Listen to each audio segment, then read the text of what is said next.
gini nih. Zaman Muhammad Apugis, pokoknya Islam itu hebat.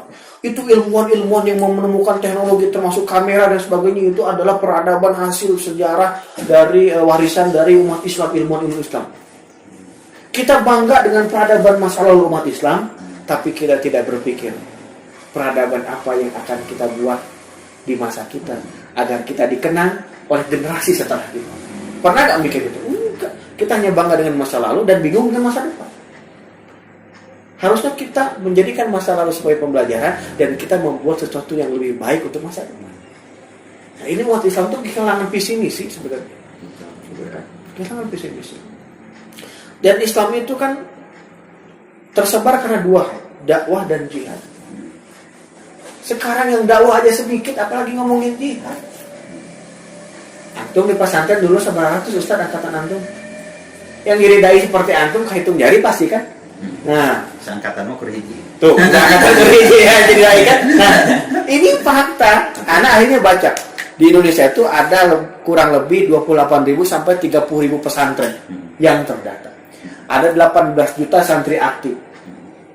Dipikir-pikir ya santri minimal rata-rata mungkin belajar di agama 3 tahun lah minimal. Kalau sampai mungkin dia ini dari SD sampai mungkin kuliah mungkin bisa sampai berapa tahun, 12 tahun lebih mungkin gitu kan. Tapi yang jadi dai itu tidak sampai 1%-nya. Betul. Ya, ini kan menjadi problem gitu loh. Ya. Pas ketemu deh teh. Wah, lupa masih kaku aja cina. Terus nyekek botolnya. Aduh. Betul, nah ini Ustaz jadi PR itu. Kenapa? Karena yang hanya menjadi kayak pesantren sekolah itu hanya dijadikan apa namanya ya, tanda bahwa dia pernah belajar gitu aja. Yang dibangun itu bukan fondasi keyakinannya, tapi fondasi logikanya. Bahwa orang itu lulus dari sekolah kalau nilainya 10 misalnya. Tapi gak pernah dilihat ini adabnya bagus apa ente. Kan? Hormat sama yang lebih tua apa enggak. Gitu. Karena apa namanya standar kelulusan itu hanya menjawab soal. Bukan realita kehidupan anak ini baik gak, jujur gak. Kan begitu. Karena variabel kecerdasan orang itu bukan hanya kecerdasan akademik, ada kecerdasan emosional, ada kecerdasan sosial, ada kecerdasan ruhiyah. Dia pintar jawab soal, tapi tidak sholat. Misalnya, jawabnya 10 hawaii jawabannya teh, kalau ujian teh, tapi tidak sholat buat apa? Kan begitu. Nah ini yang harus kita perbaiki mekanisme pendidikan Indonesia itu. Artinya kita harus melihat ke depan komprehensif kelulusan itu. Mungkin dia bodoh dari sisi akademik, tapi dia pintar dari sisi adab dan akhlak. Kita harus melihat kemampuan itu. Dia bodoh mungkin di sisi akademik, dia adab akhlaknya bagus, dia senang beternak dan jago berternak. Gitu. Ada istilah begini kan Ustaz, lebih baik master satu jurus dari menguasai banyak jurus tapi gak ada yang master. Maksud gak? Ya. Ini master expert di bidangnya. Di bidangnya gitu kan. Jangan sampai ya orang kungfu bisa misalnya kan, tai chi bisa misalnya kan, taekwondo bisa, wushu bisa, taekwondo bisa misalnya. Tapi gak ada yang master. Mendingan kur bisa silat tapi master. Gitu loh ya. Maksudnya gitu loh. Nah, kita sekarang tinggal menggali. Gitu kan. Apa yang harus menjadi standar seorang muslim? Oh, adab akhlak, ruhiyah. Bisa baca Quran, tahu fikih, dasar-dasar beramal, udah, gitu kan? Kalau mau lebih dari itu berarti jadi ulama, gitu kan? Nah dia mau jadi apa? Oh, dia mau jadi ahli peternakan, gitu. Udah selesai begitu. Ya, iya mau sekarang diajar tuh anak tuh, matematika belajar, ini belajar, pusing, nggak ada yang jadi. Betul. Nah ini yang perlu gitu, makanya Abdi sini sedang meramu terus kurikulum yang tepat dan baik, gitu kan? Walaupun belum sempurna di sini. Tapi kami ingin memberikan yang terbaik. Kalau usia santri di sini, Abi di usia berapa? Ada yang dari PAUD. Kalau yang mukim ada yang usia 6 tahun, 7 tahun. Itu yang tantangan usia-usia itu. Kan Itu mah berarti harus diurusi dari semua hal kan? semua hal, Mandinya, iya. Makanya fungsi pengasuhan yang berat itu. Ya. Yang paling besar kita menerima hanya lulusan SD, gak boleh lebih dari itu usianya. Karena kan fikihnya yatim itu balik. Kalau udah lebih dari 15 tahun sebenarnya udah tidak masuk kategori yatim. Betul. Tapi kalau kita misalnya menerimanya di bawah usia 15 tahun, kita boleh sampai mengkuliahkan dia pun boleh. Karena kan akadnya berarti fungsi pengasuhan, dan pengasuhan itu harus selesai. Makanya diterimanya sebelum balik. Ya, lulusan SD berarti usia 12-an lah, gitu, 11-12 tahunan gitu kan. Berarti mukim di sini, kalau sekolah SD-nya ada di sini? Ada di sini, Maksudnya ada di sini gitu. Ada di sini khusus yatim gitu. Gratis 100%, alhamdulillah. Dan alhamdulillah walaupun pandemi setahun lebih ini kita tidak kekurangan apa-apa. Walaupun setiap bulan misalnya kebutuhan sekian ratus juta, membangun masjid miliaran, alhamdulillah tidak pernah dikasih kehariwan, kerisauan gitu dalam hati. Berpikir mah tetap gitu, tapi hati masih dibikin tenang sama Allah. Gitu kan? Kenapa? Karena ini kita sudah memahami bahwa ini udah kapasitas Allah yang main, bukan lagi kapasitas kita. Kita mah hanya bidak-bidak catur yang Allah gerakan saja. Kalau kita memang sudah dianggap tidak mampu menjalankan amanah, diganti. Gitu. Ya. Makanya Abi selalu bilang begini. Kemarin di Zoom kan juga Abi sampaikan bahwa sejatinya hidup ini adalah sebuah film yang sangat panjang. Dari mulai Nabi Adam diciptakan sampai nanti yaumil akhir, itu adalah sebuah filmnya Allah, sutradaranya Allah, skenario-nya Allah. Tapi kitalah aktornya. Nah, ada aktor yang sudah ditentukan oleh Allah, ada aktor yang perlu proses casting dulu. Nah, kayak misalnya Dajjal, kayak misalnya Imam Mahdi, kayak misalnya Nabi Isa, Nabi Muhammad, dan Nabi-Nabi dan para aulia Allah, itu kebanyakan adalah aktor-aktor yang dipilih oleh Allah. Ari kita mah bukan orang yang dipilih, tapi kita mah orang yang casting dulu.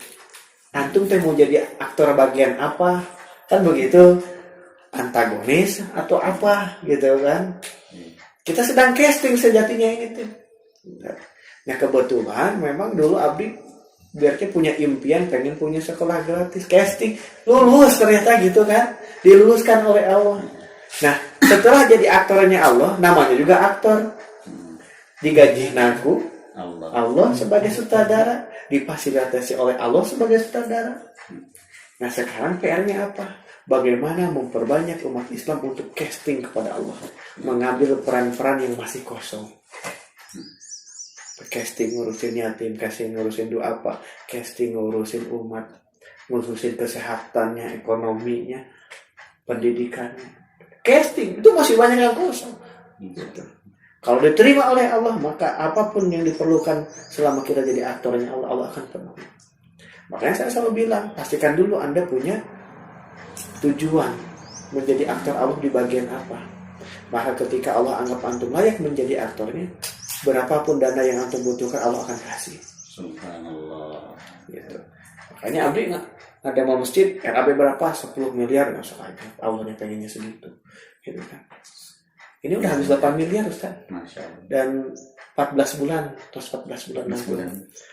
Dan tidak ada hutang kemana pun. Gitu kan. Luar biasa. Jadi ya itu memperoleh Allah, biarin aja Allah yang ngeluarin duitnya.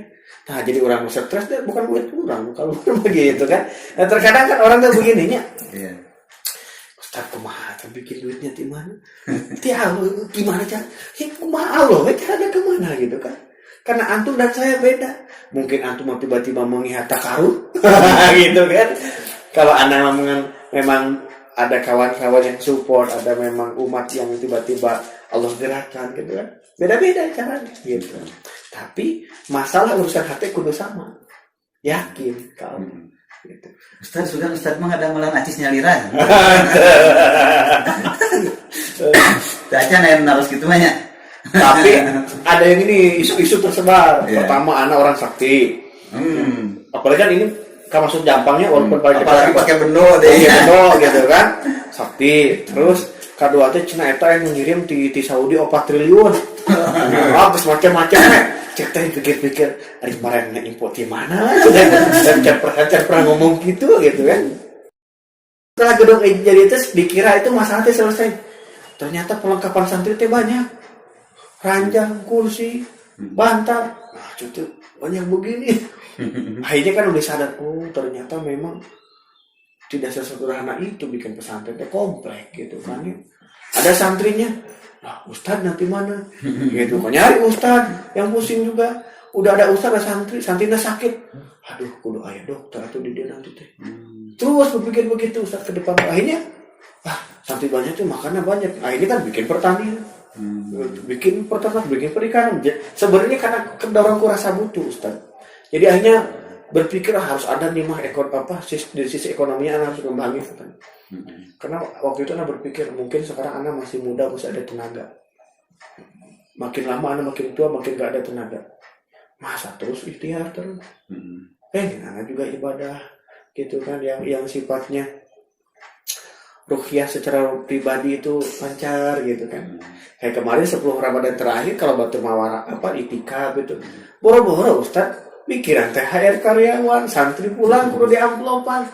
Aduh. Jadi 10 hari terakhir itu ada hari yang paling sibuk justru buat anak kayak gitu kan.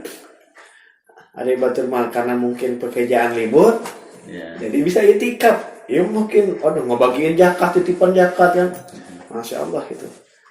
Tapi insya Allah mungkin semoga terdapat kemuliaan Lailatul Qadar Ustaz. Jadi begitu Ustaz perjalanannya gitu kan. Nah, termasuk kuda Ustaz. Ini antum harus tahu ya, cerita kenapa di sini ada kuda. Tadi kan anak bilang ada akal, ada kolbu. Ya. Ketika itu waktu itu gedung lagi dibangun itu 2018 awal-awal kalau nggak salah 2017 gitu kan akhir. Tiba-tiba hati saya tuh kok pengen beli kuda. Tapi akal nolak Ustaz. Cek akal teh cenah. Buat apa beli kuda? Gedung belum jadi, terus ente juga belum pernah naik kuda. Boboro naik kuda, nyekel kuda encan pernah. Nah, kok tiba-tiba hayang beli kuda. Kata hati beli aja. Hampir sebulan lah mungkinnya atau 2 minggu gitu. Anak perang antara akal dan batin. Stres kan anak di situ Ustaz. Iya kan. Akhirnya beli kuda 3 yang murah-murah 15 jutaan kalau nggak salah waktu itu. Masih ada kudanya satu lagi di sini. Beli teh bingung kuda dikumahakeun gitu kan. Akhirnya belajar we gitu anak teh berkuda, bisa we gitu kan ya. Akhirnya diupload we kuda teh gitu kan ada. Tiba-tiba ada donatur nanya harga kuda berapa. Kata saya teh, saya ge kana kamari beli kuda geus ditanya beli harga kuda sabaraha. Bagus tuh bos kumaha itu. Tapi anak gak bilangin begitunya, anak bilangin dia tuh nanya harga kuda yang bagus berapa katanya. 25 juta bagus lah saya bilang, karena saya beli 15 jutaan gitu kan. Kata dia teh apa? Ada gak yang jauh lebih bagus dari 25 juta? Jadi maksudnya ayo nanya dengan hati-hatinya. Cek anak teh ada 35 juta, tambahan 10 kan teh. Terus nanya dia teh sampai mentok di angka 75 juta Ustaz. Anak jawab harga kuda bagus teh. Apa yang terjadi Ustaz? Besoknya orang itu transport 75 juta. Masya Allah. Terus bilang gini, Ustadz, anak transport 75 juta, tolong beliin kuda yang bagus. Titip di pesantren buat belajar para santri menjadi belajar para santri untuk menjadi pejuang akhir zaman. Tah didinya anak rasa ditampol deh. Oh ternyata anak didorong beli kuda teh, hati mau beli kuda teh ada perintah Allah yang anak gak kurang peka gitu. Nah akhirnya anak ketika si donatur itu bilang akhir zaman, perjuang akhir zaman, anak mempelajari tentang konsep-konsep akhir zaman. Walaupun tidak bisa langsung baca ke kitabnya, tapi nyarawi referensi yang latinnya lah yang bisa anak baca gitu kan. Ternyata kuda itu luar biasa gitu. Luar biasa kuda itu. Makanya disunahkan, diajarkan kepada anak-anak itu. Hikmahnya banyak gitu kan. Nah disitulah makanya ada kuda sampai sekarang. Karena ada pengalaman ruqyah di kuda itu. Sekarang sudah ada berapa kudanya? Ada 14 ekor. Masya Allah. Tiap bulan anak keluar 20 juta buat kuda doang Ustaz. Buat makan ngurusin. Besarnya ngurus kudanya. Udah mah lebih mahal ti ngurusan Pajero yang Rubicon. Sepatunya diganti. Gitu. Kalau sakit gede hipus udah mau Ustaz. Oh gitu. Gitu. Orang sakit malah gitu istirahat kuda mah tidak bisa. Ya memang bahasa ilmu blessing in disguise itu. Oh. Ada hikmah tersembunyi gitu Harus di balik betul, sebuah gitu. hati didorong untuk beli kuda gitu. Ternyata luar biasa hikmah di balik Nah, itu. itu, Ustaz. Nah, orang lain itu tidak bisa paham kalau gak nanya langsung. Karena hanya bisa menilai apa yang zohir terlihat. Nah, cuma kita ngurus kuda puluhan juta. Ya, cuma mikirin duit tapi baru udah santri atuh. Nah, kan orang berpikirnya begitunya. Dia gak tahu apa yang kita alami, apa yang kita rasakan, apa yang kita dapatkan gitu. Itu Ustaz. Termasuk orang bilang, nah cina eta uang umat dipakai bikin usaha. Wah ini penyelewengan, cina bilangnya kan. Dia tidak tahu bagaimana pusingnya kita mempersiapkan masa depan. Betul. Supaya ini anak-anak terjamin dan sebagainya gitu kan. Dan anak kan karena basicnya pengusaha, bagaimana uang itu tidak boleh konsumtif, harus produktif. Betul. Yang kalau orang mungkin kayak masih anak tidak bisa begitu Ustaz. Bagaimana nih uang yang tadinya hanya untuk 1 bulan bisa anak bikin untuk jadi 1 tahun bahkan 10 tahun. Makanya anak ada uang beli lahan. Yang penting santri sama gaji Ustaz aman. Tanami pisang, tanami apa gitu. Anak pikir nanti makanya sekarang udah panen pisang. Gitu kan. Pesantren baru jalan 3 tahun udah panen pisang terus Ustaz. Hayang lauk tiang ngalang akolang gitu kan. Sayur labu siam banyak gitu kan. Kenapa? Karena di awal-awal sudah dirancang begitu. Gitu.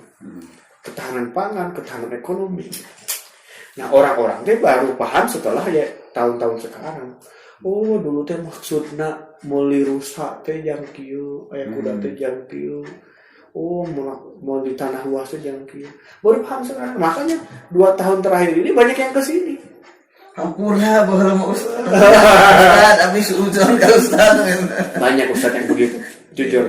Hanya di awal kalau hati anak gak dikuatin sama Allah, kita menyadari bahwa orang suka itu banyak gitu, yang pinter, yang berpotensi, tapi kurang barang-barang aja gitu. Jadi sorangan-sorangan. Jadi fungsi jamaahnya itu tidak berjalan gitu. Filosofi sholat berjamaahnya itu tidak dibawa dalam kehidupan nyata. Kalau ada ibaratnya tuh masalah begini Ustaz. Abdi dulu kan aktif di salah satu komunitas pengusaha tanpa riba namanya tuh. Jadi ada goyonan begini. Kenapa Cina kalau orang Tionghoa itu kalau ibadah sendiri-sendiri, tapi kalau bermuamalah berbisnis bareng-bareng jamaah. Nah bedanya umat Islam apa katanya? Kalau beribadah berjamaah, kalau bisnis masing-masing katanya. Paling gitu kan. Nah ini harusnya kita muhasabah gitu dan melihat fakta benar juga nih gitu. Kenapa Rasulullah menganjurkan mewajibkan itu sholat bagi seorang laki-laki kalau tidak ada uzur sehari untuk berjamaah di masjid.